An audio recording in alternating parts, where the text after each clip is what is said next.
ভাল পাওঁ হজৰত মহম্মদক মই শ্ৰদ্ধা কৰোঁ এই মন্তব্য কৰিছে সিটু বৰুৱাই হজৰত মহম্মদক কোনোবাই অপমান কৰিব হেয়া কেতিয়াও গ্ৰহণযোগ্য হ'ব নোৱাৰে বুলি মন্তব্য কৰিছে আৰু একাংশই সামাজিক মাধ্যমত মানৱ দৰদী যিসকলে বানাকান্তক সহায় কৰিছে তেওঁলোকক লৈ অশ্লীল মন্তব্য কৰি হিন্দু আৰু মুছলমানৰ মাজত বিভাজন সৃষ্টি কৰিব বিচাৰিছে বুলিও মন্তব্য কৰিছে সিটু বৰুৱাই লৈ আহিছো সবিশেষ খবৰ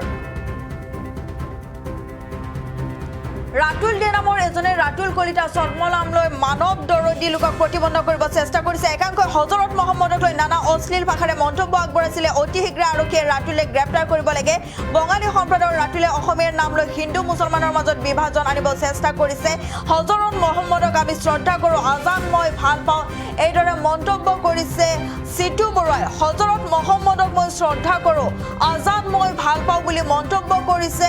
সিটু বৰুৱাই হজৰত মহম্মদক অপমান কৰা কাৰ্য কেতিয়াও গ্ৰহণযোগ্য নহয় বুলি কৈছে এছামে ছদ্ম নাম লৈ হিন্দু মুছলমানৰ মাজত সংঘাত আনিব বিচাৰে উজনিত সহায় কৰা মানৱ দৰদী মুছলমানক কোনেও সমালোচনা কৰিব নোৱাৰিব শিৱসাগৰত জমিয়ত উলেমাৰ মৌলানা মুস্তাক আনফাৰৰ সৈতে জয় আই অসম ধ্বনি দি এই মন্তব্য কৰিছে সিটু বৰুৱাই উজনিত সহায় কৰা উজনি অসমৰ বানাক্ৰান্তক সহায় কৰা মানৱ দৰদী মুছলমানক কোনেও সমালোচনা কৰিব নোৱাৰিব একাংশই আজমলক সমালোচনা কৰিছিলে সামাজিক মাধ্যমত অশ্লীল মন্তব্য কৰিছিলে তাৰ পাছতে এতিয়া সেই ৰাতুল দে নামৰ লোকজনক এতিয়া গ্ৰেপ্তাৰ কৰাৰ দাবী কৰিছে জাতীয় সংগ্ৰামী সেনা অসমে বঙালী সম্প্ৰদায়ৰ ৰাতুলে অসমীয়াৰ নাম লৈ হিন্দু মুছলমানৰ মাজত বিভাজন আনিব চেষ্টা কৰিছে বুলিও মন্তব্য কৰিছে সিটু বৰুৱাই কৈছে যে হজৰত মহম্মদক আমি শ্ৰদ্ধা কৰোঁ আজান মই ভাল পাওঁ যদি কোনোবাই হজৰত মহম্মদক অপমান কৰে সেয়া কেতিয়াও গ্ৰহণযোগ্য হ'ব নোৱাৰে বুলি মন্তব্য কৰিছে হজৰত মহম্মদক অপমান কৰা কাৰ্য কেতিয়াও গ্ৰহণযোগ্য নহয় এছামে ছদ্ম নাম লৈ হিন্দু মুছলমানৰ মাজত সংঘাত আনিব বিচাৰিছে উজনিত সহায় কৰা মানৱ দৰদী মুছলমানক কোনেও সমালোচনা কৰিব নোৱাৰিব বুলি হুংকাৰ দিছে এতিয়া সিটু বৰুৱাই শিৱসাগৰত জমিয়ত উলেমাৰ মৌলানা মুস্তাক আনফাৰৰ সৈতে জয় আই অসম ধ্বনি দি এই মন্তব্য সিটু বৰুৱাই উজনি অসমৰ বানাক্ৰান্তক সহায় কৰিবলৈ এতিয়া সকলো আহিছে হিন্দু মুছলমান আৰু উজনি অসমৰ বানাক্ৰান্তক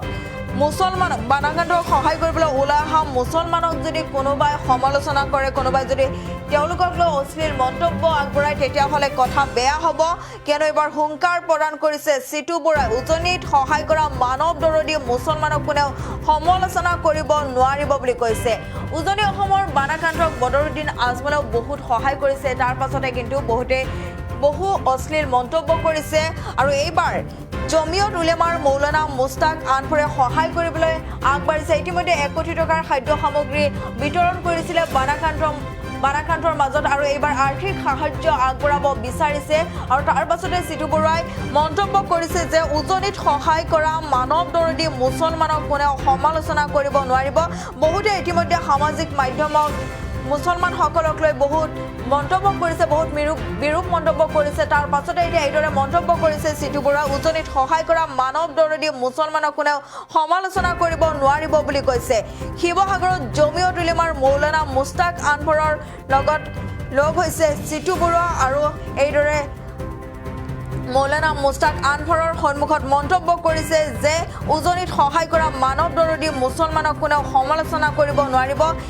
এজন লোকে ৰাতুল নামৰ এজন লোকে ৰাতুল কলিতা ছদ্ম নাম লৈ মানৱ দৰদী লোকক সেই প্ৰতিবন্ধ কৰিব চেষ্টা কৰিছে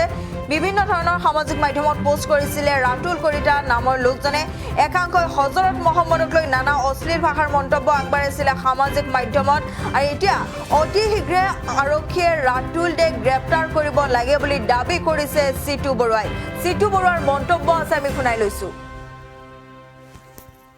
হজৰত মহম্মদক মই শ্ৰদ্ধা কৰোঁ আজান মই ভাল পাওঁ মই বাৰে বাৰে ক'ম হজৰত মহম্মদক অপমান কৰিব আমি কেতিয়াও চাই নাথাকোঁ হজৰত মহম্মদক যোনে অপমান কৰিব কোনো কাৰণতে গ্ৰহণযোগ্য হ'বই নোৱাৰে মই আগতে কৈছোঁ হ'বই নোৱাৰে কেইবাশ পৰিয়ালক আনফৰ চাহাবে আৰ্থিকভাৱে সহায় কৰিবৰ কাৰণে ওলাই আহিছে এইটো এতিয়া ক'বলৈ গ'লে এটা শুভ চিন্তন আমাৰ জাতিটোৰ কাৰণে গতিকে আমি পুনৰবাৰ ধন্যবাদ জ্ঞাপন কৰিছোঁ আৰু এই মুহূৰ্তত আমি আৰু এটা কথা আমি ক'ব বিচাৰিছোঁ এতিয়া আমি মহাপলয়ৰ মাজত আবদ্ধ হৈ আছোঁ আৰু এই সময়ছোৱাত আমি দেখা পাইছো যিসকল মানৱ বিৰোধী মুছলমানে উজনি অসমৰ বানাক্ৰান্ত ৰাইজক অশেষ সহায় কৰিছে তেওঁলোকক কিন্তু দুই এজন মানুহে সামাজিক মাধ্যমত খুব বেয়া বেয়া মন্তব্য দিয়া দেখা পাইছো ৰবীন দে নামৰ এটা বঙালী সম্প্ৰদায়ৰ এজন যুৱক ৰবীন দে বুলি কয় তেওঁ ছদ্ম নাম ৰাতুল কলিতা নাম এটা ছদ্ম নাম লৈ তেওঁ আমাৰ এইসকল মানৱ বিৰোধী মানুহক সামাজিকভাৱে হেয় প্ৰতিপন্ন কৰিবৰ কাৰণে চেষ্টা কৰিছে আৰু হজৰত মহম্মদৰ ওপৰত নানা ধৰণে অশ্লীল ভাষাৰে তেওঁলোকে মন্তব্য আৰম্ভ কৰিছে আমি জাতীয় সংগ্ৰামী অসমে এটা কথা স্পষ্টকৈ কৈ দিব বিচাৰিছো অতি শীঘ্ৰেই পুলিচে এই ৰাতুল কলিতাৰ ওপৰত যি ছদ্মনাম লৈ আছে অৰিজিনেল নাম হৈছে ৰবীন দে এওঁৰ ওপৰত অসম আৰক্ষীয়ে বিহিত ব্যৱস্থা গ্ৰহণ কৰিব লাগিব এই বঙালীয়ে অসমীয়াৰ নাম লৈ আমাৰ অসমীয়া মানুহৰ মাজত হিন্দু মুছলমান মানুহৰ মাজত বিভাজন আনিবলৈ চেষ্টা কৰিছে এইটো কোনো কাৰণতে গ্ৰহণযোগ্য নহয় হজৰত মহম্মদক যোনে অপমান কৰিব কোনো কাৰণতে গ্ৰহণযোগ্য হ'বই নোৱাৰে মই আগতে কৈছো হ'বই নোৱাৰে হজৰত মহম্মদ আমাৰ শ্ৰদ্ধাৰ আমি শ্ৰদ্ধা কৰো একদম মুকলিকে কৈছো হজৰত মহম্মদক মই শ্ৰদ্ধা কৰো আজান মই ভাল পাওঁ মই বাৰে বাৰে ক'ম আজান ভাল পাওঁ মই আজানৰ শব্দ শুনিয়ে ঘৰত সাৰ পাওঁ ৰাতিপুৱা আজান মই ভাল পাওঁ আৰু আমাৰ অসমৰ প্ৰতিজন মানুহে যি হিন্দুৱে হওক বা মুছলমানে হওক অসমীয়া জাতিক ভাল পোৱা প্ৰতিজন স্বাভিমান মানুহে কিন্তু হজৰত মহম্মদে হওক বা শ্ৰীমন্ত শংকৰদেৱ হওক বা মাধৱদেৱে হওক প্ৰতিজন গুৰুক আমি ভাল পাওঁ সকলোৱে ভাল পায় কিন্তু এছাম মানুহে দেখিছো ছদ্ম নাম লৈ আমাৰ অসমীয়া জাতিৰ মাজত বিভাজন আনিবলৈ চেষ্টা কৰিছে এই ঘটনাক আমি কোনো কাৰণে সহজভাৱে ল'ব নোৱাৰো সেইকাৰণে আপোনালোকৰ সংবাদ মাধ্যমৰ আগত মুকলিকে কৈছো জাতীয় সংগ্ৰামী অসমে কৈছো যে ৰাতুল কলিতাৰ ওপৰত বিহিত ব্যৱস্থা গ্ৰহণ কৰিব লাগিব আমি জাতীয় সংগ্ৰামী এটা কথা স্পষ্টকৈ কৈ দিছো বানপানী আৰু কিছুদিনৰ পিছতে বানপানী শেষ হ'ব মানুহবোৰ উদ্ধাৰ হ'ব তাৰ পৰৱৰ্তী সময়ত কিন্তু আমি এই যে হজৰত মহম্মদ যে অপমান কৰিছে আমাৰ অসমীয়া মানুহ